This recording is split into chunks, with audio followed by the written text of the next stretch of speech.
Good evening. Welcome to the Wright Experience. I'm Dr. William T. Wright, Jr., the founder and host of this show.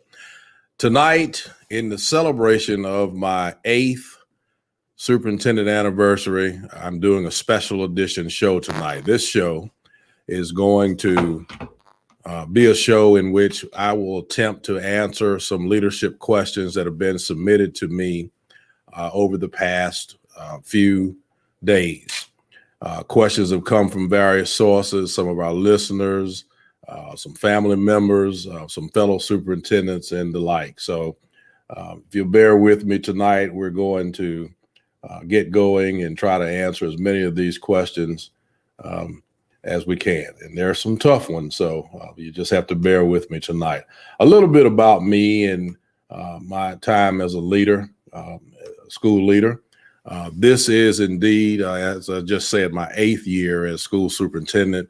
I currently serve and have been for the last 5.5 years as superintendent of Hertford County Schools here in the northeastern part of North Carolina. We have an actually amazing district, serve about 2,500 students. We are considered to be a high poverty district. About 90% of our students qualify for free and reduced lunch. And we also we are what is called a community eligible provisionary school district, which means that all of our students get the opportunity to eat free lunch here in the district. We are just like any other district. We are learning how to prepare ourselves to be great post-pandemic. That's where the major work is right now in our district. And also we have some exciting things that are yet to come in this show that we'll be talking a little bit more about. Like I said, I'm in the process of completing my 8th year as superintendent, but also my 23rd year as a school administrator. It's amazing how time flies. I began my career as a business teacher at Edwards Junior High in Rocky Mount, North Carolina. Served there for about 4.5 years, matriculated into school administration at various levels. I've served in 6 school districts now. Started out in Nash Rocky Mount, North Carolina, Edgecombe, North Carolina. I served in Wake County for a while, Harnett County for about 5 years, and then I got the opportunity to serve my first superintendency in McCormick, South Carolina in July of 2013, and then got the opportunity to return to my home state in my current position. And I've been serving here since December 1st of 2015. Absolutely thrilled to be in the position that I'm in. I have an amazing group of people to work with, and we're achieving some great things together. So tonight, I have several questions, and I'll get right into them, and I'll simply state the question and then try to provide a good comprehensive answer. So the first question is, right off the bat, I was asked, what tips would I give to a first-year administrator? So this is a person who has assumed their first job, be it a principalship or a superintendency. I think the advice and the skill set that you need is pretty much the same, no matter which position. First of all, I believe that it is absolutely essential and key that an administrator who seeks to be successful find you a mentor, and not necessarily just the person that your school district may assign you, but someone who you can have very crucial conversations with that help to make you better. So that person could be a family member who is already a leader or an administrator, could be your significant other, whomever, but find someone, as we would say, that you can be real with, and that person would serve in the role of a mentor for you. Absolutely key to the success of a first-year administrator. Also, it is critical, and I call this studying your craft. It is critical as administrators that we continue to study the work that we do. It is ever-changing. Education, educational leadership is ever-changing. And so it is critical that we learn to study and maintain this craft that we call education. People who do not do what we do every day very often don't understand the complexity of education. I do think the pandemic, however, has awakened some people in terms of the criticality of education and the complexity of it. And I'm hoping that that will change the face of how people view educators and certainly educational leaders. The decisions that we make every day require you to study your craft.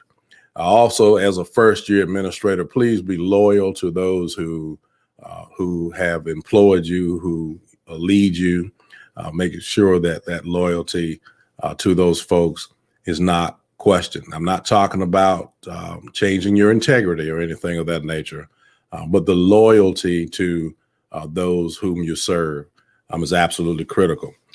And then lastly, for that question, all of us have to continue to be learners. So we talked about studying your craft. Now I'm talking about learning. Continue to learn how to be a leader, whether you're in year 1 or year 23, like I am. We all have to continue to learn and lead by example and make sure that you lead with your heart. Here's another one, another question. What would you say, addressed to me, to someone who is an aspiring leader? So these are folks who might be teaching, people who are looking to lead at their corporate job or what have you. I think, first of all of us thrive well when we find good examples, leaders who are already practicing the craft, doing the work that you aspire to get to. Find those good examples and learn from them. And very often in our business, we hear people say, it's good to learn what to do, and it's good to learn what not to do. All of that's still a good example. And so as leaders, as aspiring leaders, make sure that you find those good examples and take time out to get to know the work that they do. And every time you have an opportunity to engage with them, to learn what makes them tick, soak it up like a sponge. Also, we all have to continue to educate ourselves. So a first year or an aspiring leader needs to educate yourself. And I'm not just talking about the formal traditional education that's gotten at a college or university, but educate yourself by getting involved in leadership roles whenever you get the opportunity in your school. If you're a principal and you're aspiring to be a superintendent, the best way to get involved with that is take opportunities to be a leader amongst the principal groups. Take the opportunity to have conversations, frank conversations about the superintendency and the challenges of it. And wherever you are, if you're aspiring to be a leader on a larger scale, you want to make sure that you educate yourself about the job that you're interested in. And also, in addition to that, we all, no matter what level of leadership that you are, you have to continue to understand that you must have thick skin and that you must be adaptable to change. There is no business, in my opinion, that is changing right now faster than the business of education. And so we need to make sure that we are studying and learning as much about the job as we can. So some of my proudest moments as a leader, somebody threw that one in, gives me an opportunity to brag about the things that we're doing in Hertford County Public Schools. Certainly not a braggadocious person, but I'm really proud of the accomplishments that we are achieving now. So a few things. First of all, on a personal note, probably my proudest moments as a leader on a personal note is, and I wanted to bring them tonight, but I think they have them in their own respective places. But my signature is on both of my children's high school diploma. So I have two sons, one 29 now, one 24, almost 25. And because I was my oldest son's principal, my signature is on his diploma, had the opportunity to give him his. And then my youngest son, I was superintendent in South Carolina when he received his high school diploma. So that's a little personal shout out to my sons. And I can always look at those high school diplomas and it's a big proud moment. But professionally, first of all, it is absolutely an accomplishment that I'm proud of to have completed now my 8th year as a superintendent.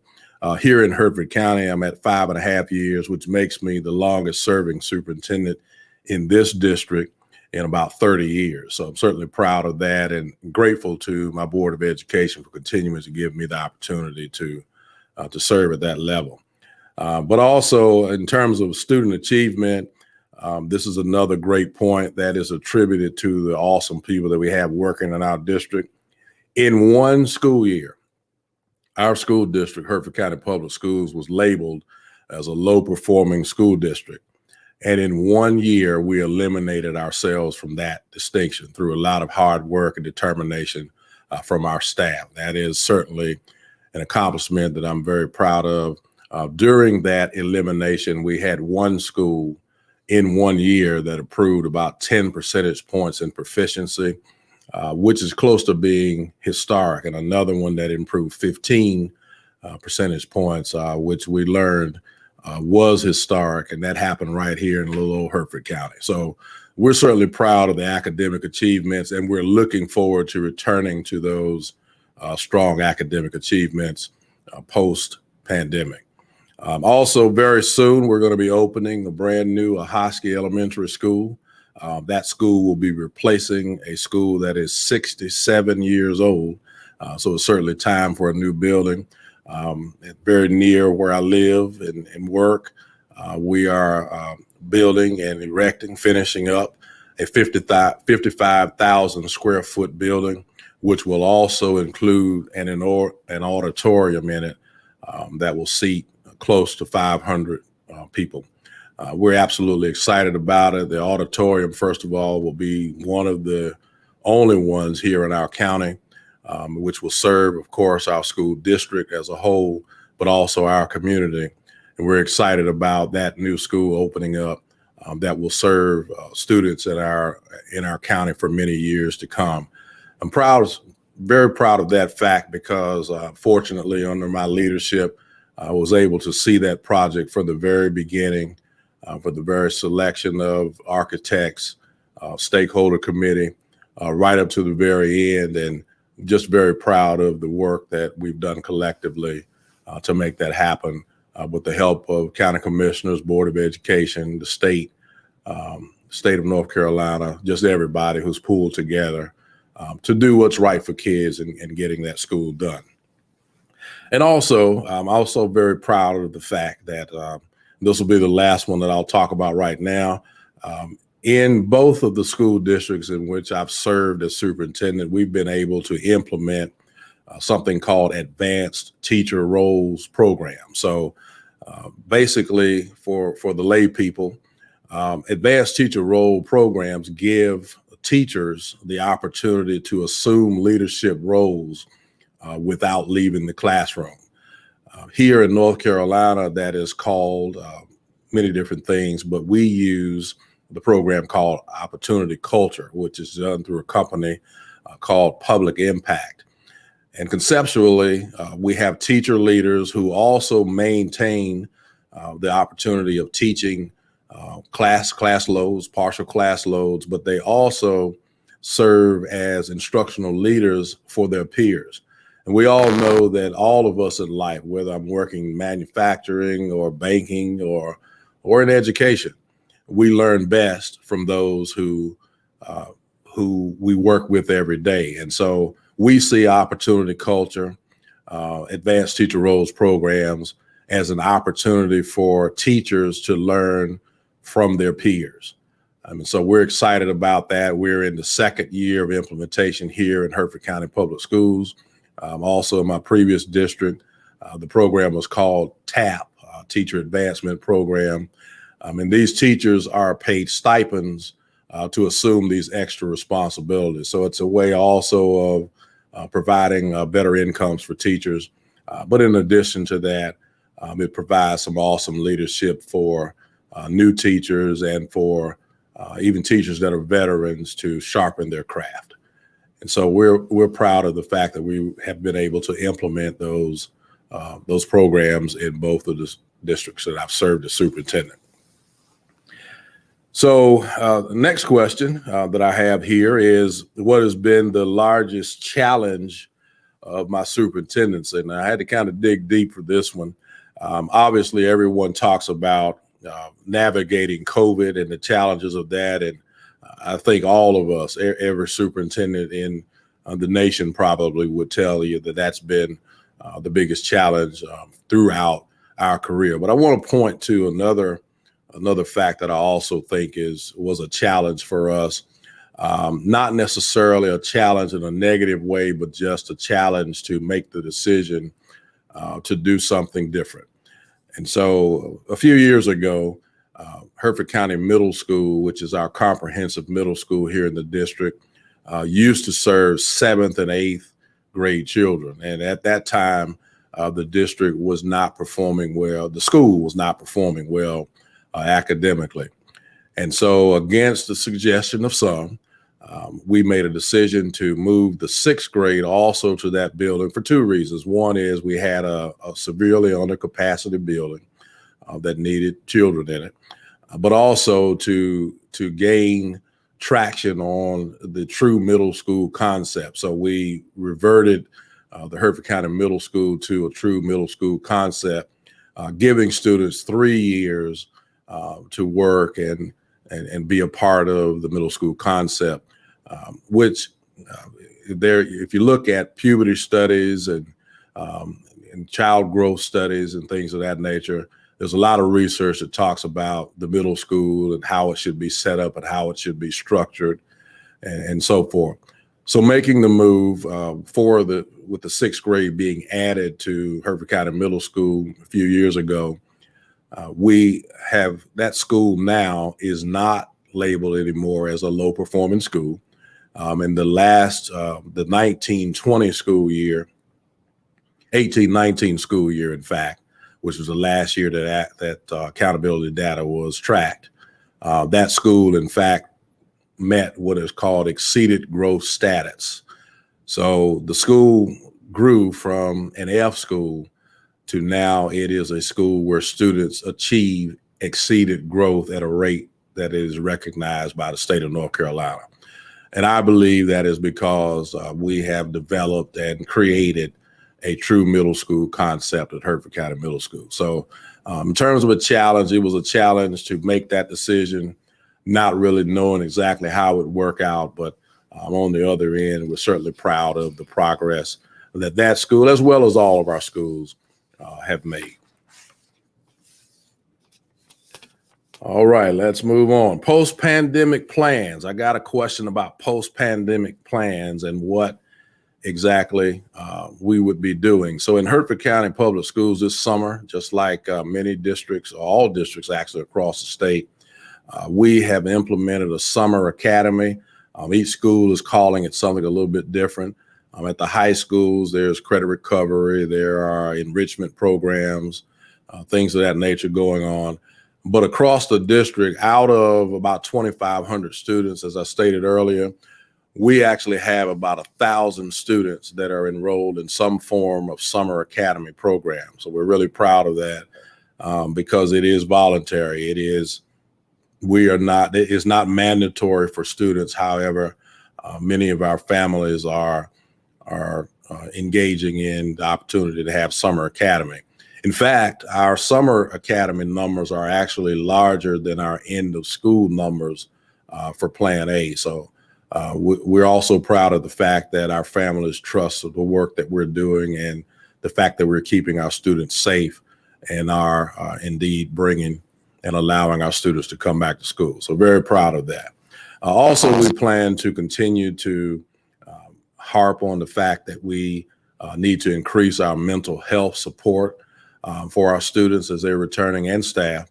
Certainly, we have some amazing programs. Our district, in fact, was the first in the state to implement a program called Miss Kendra, which talks about and works with students at the elementary level in particular and gives them an outlet to let us know what is going on with them as they write letters to Miss Kendra to express things that are going on in their homes that then are addressed by the appropriate personnel, be it teachers, be it guidance counselors, social service personnel, or what have you, to try to make sure that we're serving kids as we should.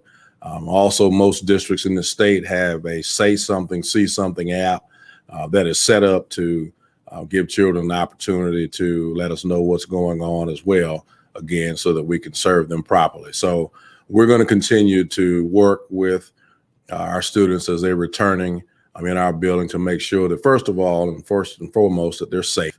And secondly, that we address issues as we always have, but certainly in this increased need to assess and address mental health.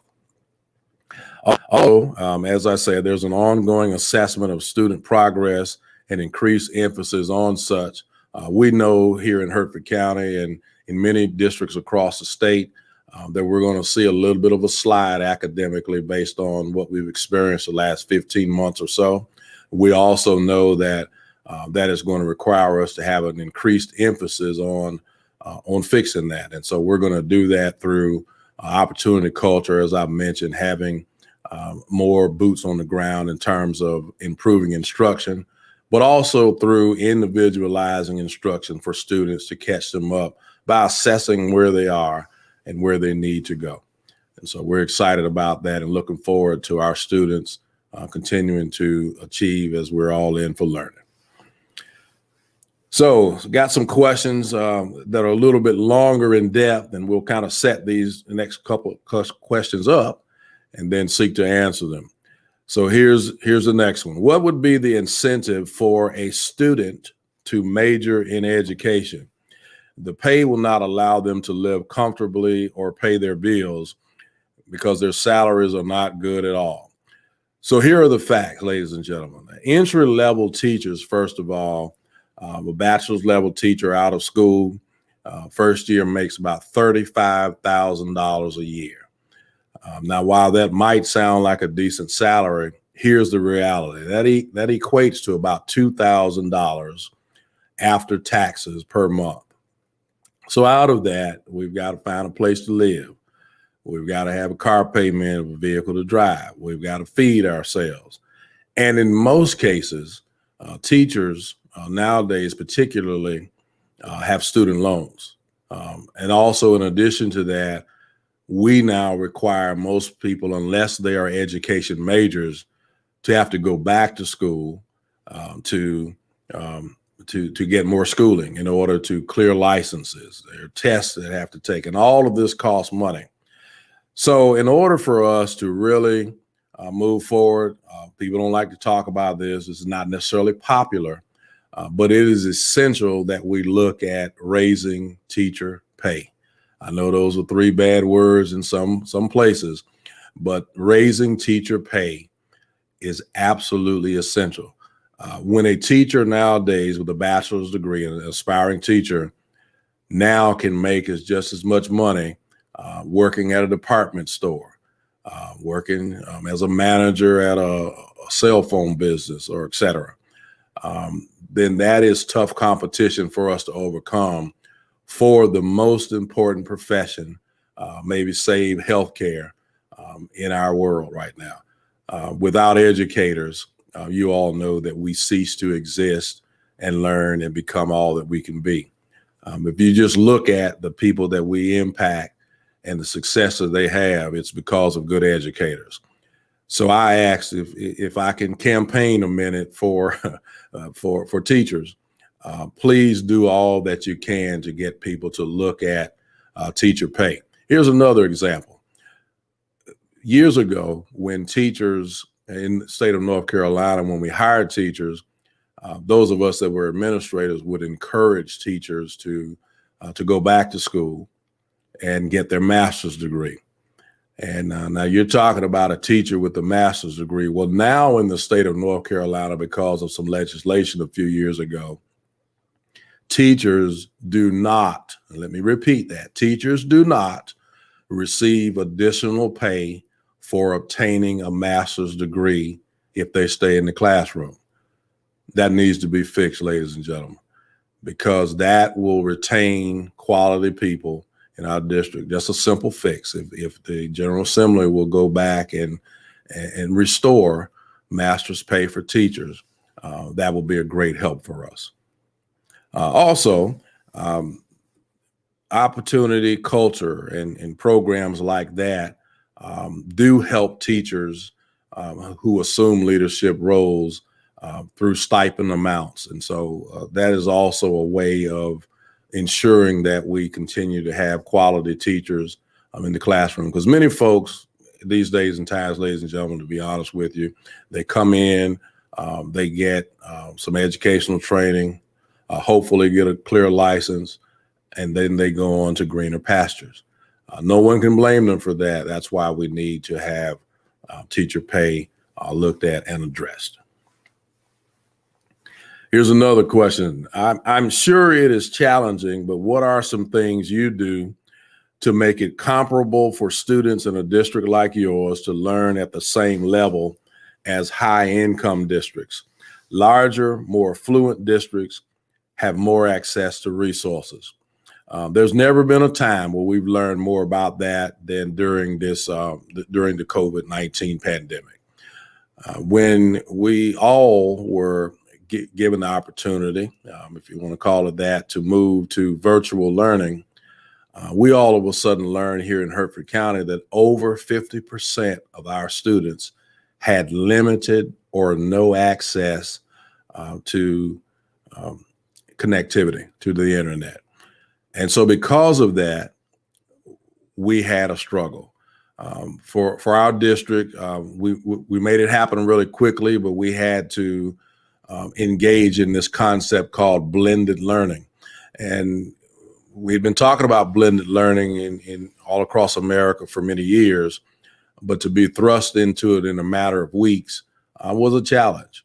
And yet our teachers rose to the challenge and addressed that and provided packets, paper packets, and we did virtual learning when and where we could. Well, moving forward, one of the big things that needs to happen to help us close this gap, if you will, between the haves and the have-nots is there must be a significant investment into infrastructure. And here's what I mean by that.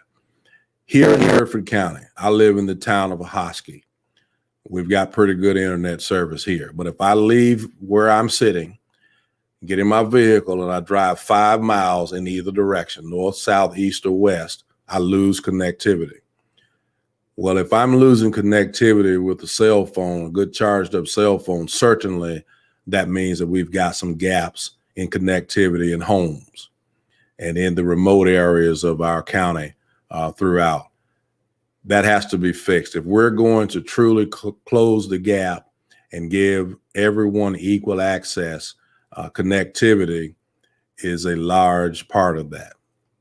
In addition to that, you can help us, the consumer, the aspiring leaders, by continuing to promote positively the business of education. We need good, talented people in our profession. And the way that we do that is we encourage folks to consider education while we're fixing it and making it better. Having the opportunity to take advantage of the Leandro funding that is yet pending in the legislature will certainly help us, because that will help to level the playing field between districts like ours, the haves and the have-nots, to give us the opportunity, because in districts like ours, we don't have a tremendous amount of property tax to help us with funding. So those funding sources are going to have to come from elsewhere, like the approval of the Leandro legislation. Speaking of legislation, the last question that I have for this evening comes from a viewer who asked about the relationship that happens when legislation changes, be it at the local, state, or national level, and how that affects the superintendency. Well, first and foremost, anytime there are changes of any kind, particularly though those of a political landscape, the savvy leader, first of all, wants to form relationships with those who serve the area. So a good leader will work diligently to ensure that they learn and meet and you get to know county commissioners, get to know leaders at the state level, the House of Representatives member, the senator, but also when you get the opportunity, Congress people who serve in Washington, D.C. Why is it so important to meet those people? Because you need to form those relationships.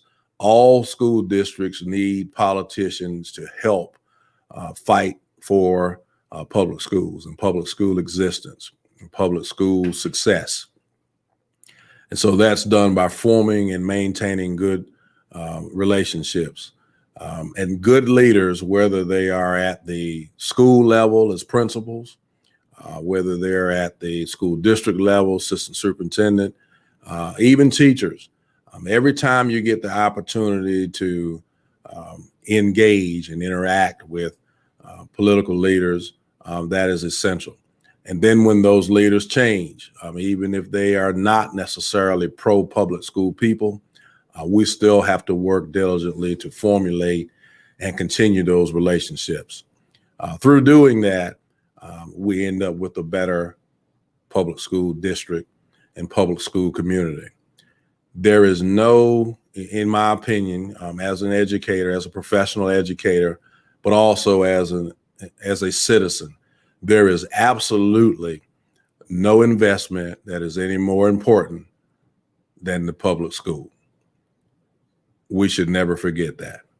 And so I ask that you join me in continuing to make sure that people don't forget about public schools.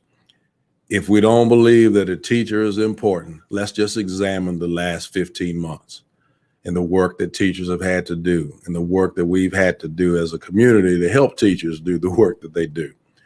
And so please help me continue to advocate for and look to promote public schools as they exist. We need them. And so at this point, I would like to talk about the podcast and the show moving forward. Beginning next week, I will work to get us back to the point where we are sharing with and interacting with guests on the show. I wanted to do this particular podcast. I hope you've enjoyed it tonight as an opportunity for me to celebrate my 8th year as superintendent and to try to do something a little bit different in terms of providing a special edition. We'll probably do a few more of these as time goes on to get some more questions. I want to thank those of you that submitted questions for me this week. They came in kind of slow, but once they got going, we're certainly grateful for you and the questions that you have submitted. Also, at the bottom of the screen, you will see scrolling the opportunity for you to link up with our Facebook page. That is at WRIGHTEXP. And also the YouTube page channel is under Dr. William Wright Jr. So if you go under that, just type my name in on the YouTube. You should see the page post pop up, and then you will see the different episodes. Tonight is actually episode 17, believe it or not. So we've done 17 of these episodes now over the past 3 or 4 months, and I'm absolutely pleased with the progress of this show. So next week, our podcast will be airing on July 1st, 2021 at 7 p.m. My guest is going to be Dr. Darrell Kennedy. Dr. Kennedy is an assistant superintendent for Anne Arundel County Schools in Maryland. I look forward to the experience, and I want to thank each of you for allowing me to be a part of your Thursday evening. And from this point forward, thank you for watching The Wright Experience. Good evening.